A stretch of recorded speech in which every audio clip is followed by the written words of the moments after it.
नमस्कार, मैं धर्मवीर सिंह। आज बात हाल की खबरों के मुताबिक भारत ने बीते 25 फरवरी को पाकिस्तान को जाने वाली रावी नदी के वाटर फ्लो को अब पूरी तरह से बंद कर दिया है। भारत ने यह कदम शाहपुर कैंडी बैराज के निर्माण कार्य को पूरा होने के बाद उठाया। भारत के इस कदम को विशेषज्ञों द्वारा एक बहुत बड़े रणनीतिक जीत बताई जा रही है।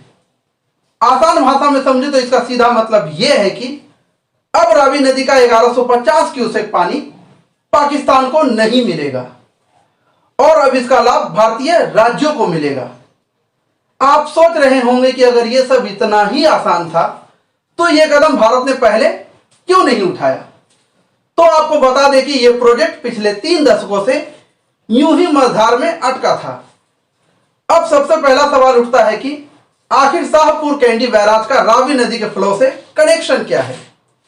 इसके बाद सवाल यह है कि आखिर पाकिस्तान के लिए रावी नदी के क्या मायने हैं, इसके फ्लो के रुक जाने से पाकिस्तान पर क्या असर पड़ेगा, यह भारत को किस तरह से रणनीतिक बढ़त प्रदान करेगा।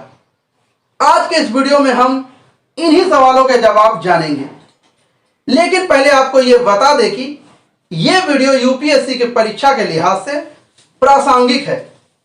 इससे संबंधित प्रश्न GS2 के IR सेक्शन में पूछे जा सकते हैं।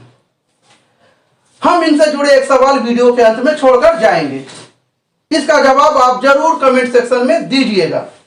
भारत और पाकिस्तान के बीच जल विवाद आज इसके पूरे मुद्दे और इसके सामरिक महत्व को समझने से पहले हमारे लिए इस क्षेत्र के जल विवाद पर एक नजर डाल लेना बेहद जरूरी है।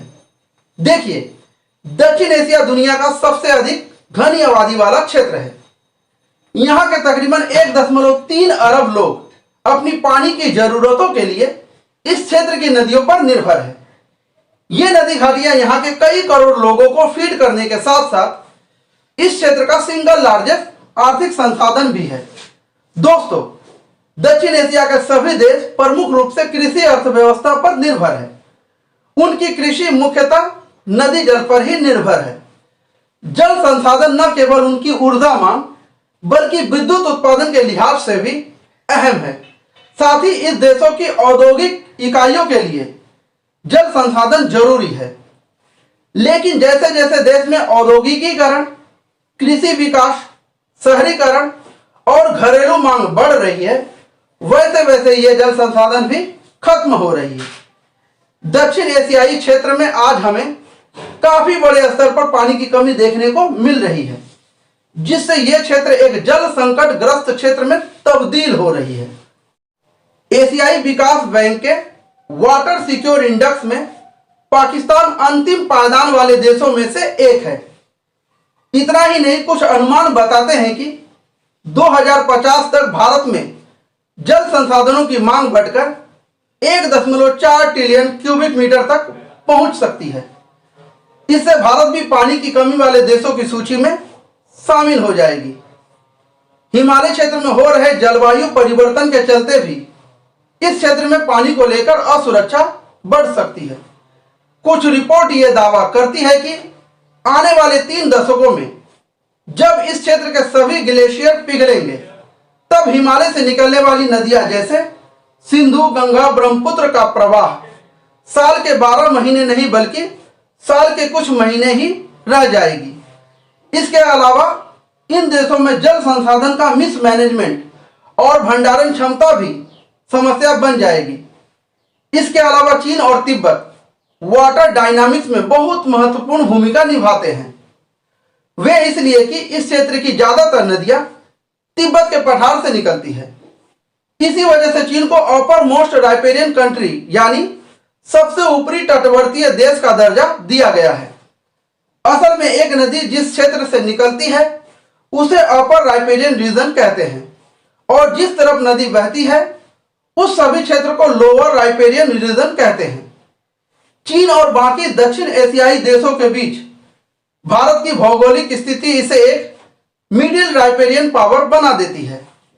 इसी के चलते आप पाएंगे कि इस क्षेत्र के सभी जल विवादों में भारत किसी न किसी तरह से जरूर शामिल होता है। अब आपके मन में एक सवाल आ रहा होगा कि क्या भारत ने रावी नदी के प्रवाह को डाइवर्ट कर सिंधु जल संधि का उल्लंघन किया है? तो आपको बता दें कि ऐसा बिल्कुल नहीं है। सिंधु जल संधि के मुताबिक भारत को सतलज, ब्यास और रावी नदियों पर विशेष अधिकार है। इसमें सालाना 33 मिलियन एकड़ फीट पानी यानी 33 MAF पानी होता है, जबकि पाकिस्तान के पास पश्चिमी नदियां जैसे सिंधु, झेलम और चेनाब के 135 मिलियन एकड़ फीट पानी यानी 135 MAF पानी पर नियंत्रण है। सिंधु जल संधि के मुताबिक भारत पश्चिमी नदियों के पानी का सीमित उपयोग कर सकता है, मतलब यह भारत को पश्चिमी नदियों के जल से जल विद्युत उत्पादन करने का अधिकार देता है। इसके अलावा पाकिस्तान को भारतीय परियोजनाओं के डिजाइन पर आपत्ति करने का भी अधिकार देता है। हालांकि सिंधु जल संधि पर हस्ताक्षर करने के बाद से सबसे बड़ी समस्या यही रही है। भारत ने जब भी पश्चिमी नदियों पर स्टोरेज सिस्टम बनाने का प्रयास किया है, पाकिस्तान ने इसमें अड़ंगा ही डाला है। पिछले साल जनवरी में भारत ने पाकिस्तान के लिए सिंधु जल संधि में संशोधन के लिए पाकिस्तान को नोटिस जारी किया था।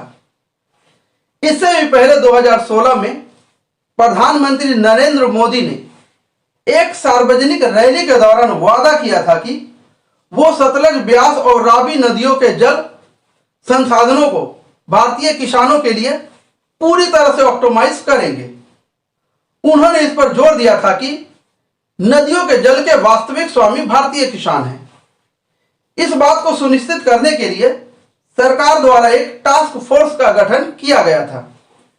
इसके बाद भारत इस दिशा में जल प्रबंधन परियोजनाओं की शुरुआत की। इसमें रावी पर खीन बांध यानी रंजीत सागर बांध का विकास करना शामिल था।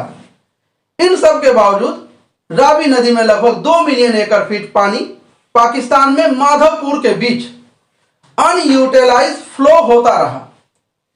इतने सालों के लंबी इंतजार के बाद शाहपुर कैंडी बैराज को पूरा करने के साथ साथ अब भारत जल संसाधनों की पूरी क्षमता के साथ जम्मू कश्मीर और पंजाब की कृषि आर्थिक वृद्धि को बढ़ावा देने के लिए तैयार है। शुरू में हमने कहा था कि दक्षिण एशिया दिनों दिन पानी की कमी वाला क्षेत्र बन रहा है। इस वैश्विक चिंता के मद्देनजर भारत के इस कदम से न केवल जम्मू कश्मीर और पंजाब के किसानों को सिंचाई की सुविधा हासिल होगी, बल्कि इस क्षेत्र में विकास की नई इबारत लिखी जा सकेगी। भारत का यह कदम इस क्षेत्र को स्थिरता और विकास के लिए एक रणनीतिक कदम है। आप जल्दी से नोट कीजिए अपने लिए यह सवाल। शाहपुर कैंडी बैराज का निर्माण पूरा होने से जम्मू कश्मीर और पंजाब राज्य में विकास को कैसे बढ़ावा मिलेगा? आप कमेंट सेक्शन में इसका जवाब जरूर लिखिएगा।